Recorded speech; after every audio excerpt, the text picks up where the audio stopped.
Yo, what's up, YouTube? This is your boy Jay from Keeping It Real, your arbiter of gaming news and commentary, telling you what it is and what it ain't. Make sure you guys hit that subscribe and like button if you dig my content. I appreciate it. So yeah, I want to dig right into this, man. I've been thinking a lot about this. Been hearing a lot of rumblings about, why isn't Microsoft getting all these marketing deals? It looks like they got everything sold up. They got Star Wars Battlefront, they got Call of Duty, they got Destiny 2. What do we get? What do we get? It's a lot of back and forth. And I just wanted to put together a big 3 reasons why Microsoft is doing what they're doing. And I think after that, you guys will see the total sense of it, of why Microsoft is doing things the way they're doing it, and why these so-called marketing rights really, at the end of the day, they're really don't come out to amount to much when you really consider all the factors. So I wanted to start it off with the explanations to that, so people can understand. Off with number 1 is going to have to be anti-consumerism. So basically what I mean by that is, Bill Sensor has already came out and stated how he feels about these marketing deals where you get content for you get exclusive content, and that's all great and fine and dandy, but he's made it clear that he would only do that where it made sense. So like, for example, when it came to Rise of the Tomb Raider. Now see, Rise of the Tomb Raider was exclusive for Microsoft for up to a year.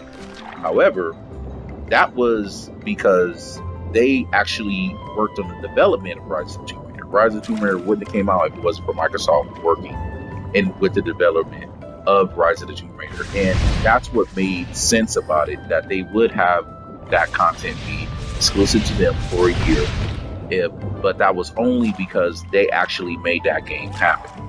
So it would make sense in that sense, for them to have a game where they had marketing rights to it, or at least exclusive content with it, because they were fully involved into the making of that game.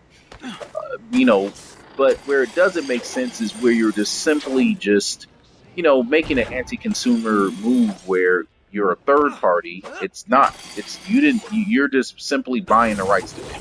It's a third party game. You didn't have anything to do with the marketing of the game or the development of the game, but you just want to jump in and scoop up the exclusive content on the game, just barring other gamers and other platforms to be able to do it. Now that's where I think Phil agrees with me, where I would think that would be just anti-gamer in general. And that's why you don't see a lot of that from Phil, and that's why it makes sense that they wouldn't do that, because of that reason, and they would only do it if it made no sense. Now, digging into reason number 2. Now, for me, that comes down to where they're investing their money, their money management. If you really think about it, which one would you rather? Would you rather your platform to invest millions upon millions of dollars into just simply marketing for a game, and then some small little content that you get for a month? Or would you rather it be invested into more exclusive games for you? Now this is where those decisions are made. If you really think about it, Microsoft is making decisions to say, okay, we're just not going to be investing tens of millions of dollars into just simply trying to get some marketing rights, that just to have our logo at the bottom of a trailer. Instead, we would rather want to put that into games for our consumers, for our gamers. We would want to invest that into new IPs. We would want to invest that into new studios. We would want to invest that into new games being developed for our consumers, new services being developed for our consumers. If you think about it, Microsoft is always trying to innovate and trying to push the envelope, and that comes from smart investments. And you think about it, they're choosing to say, you know what, we're not going to invest into something that is not only just anti-consumer, but it's also, do we just want to just put an advertisement out that, oh, look what game we got, or do we want to make more content for our consumers? And that's where they're That's where they're putting their investment. And for me, I don't know about you, I think that's the best thing to do because that's what actually serves you as a consumer, and that's very consumer friendly. So that's where I think that's the best way to do that. And coming up on number 3 would have to be the best versions of games, man. I mean, think about it. Why do you need to just have marketing rights to a game when you could just, when you show that game, it's a stark difference that it is the best looking and running game out there, version of that game out there. When Microsoft starts showing the versions of game being played on Scorpio, I think it's going to melt people's faces. I mean, I think it's seriously going to blow people away. And I don't think little commercials with Sony's logo on the bottom is really going to matter when it comes to that. And I think this is what Microsoft is thinking.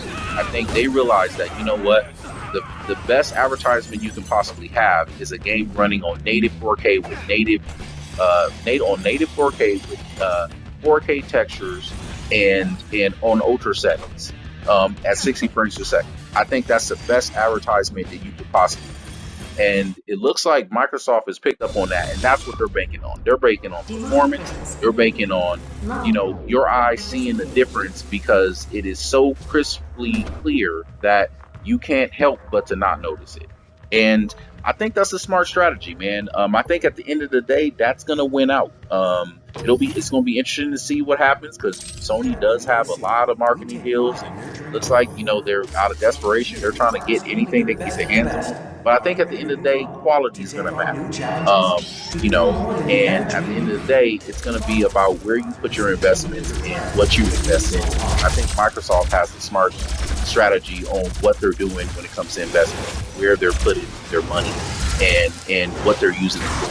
And I think that's going to rule out. So if anybody was having any worries about it, I don't think you need to worry about it. Hopefully after these 3 good reasons, you can calm down a little bit and understand that Microsoft knows what they're doing. All right, man. So that's it for me, keeping it real.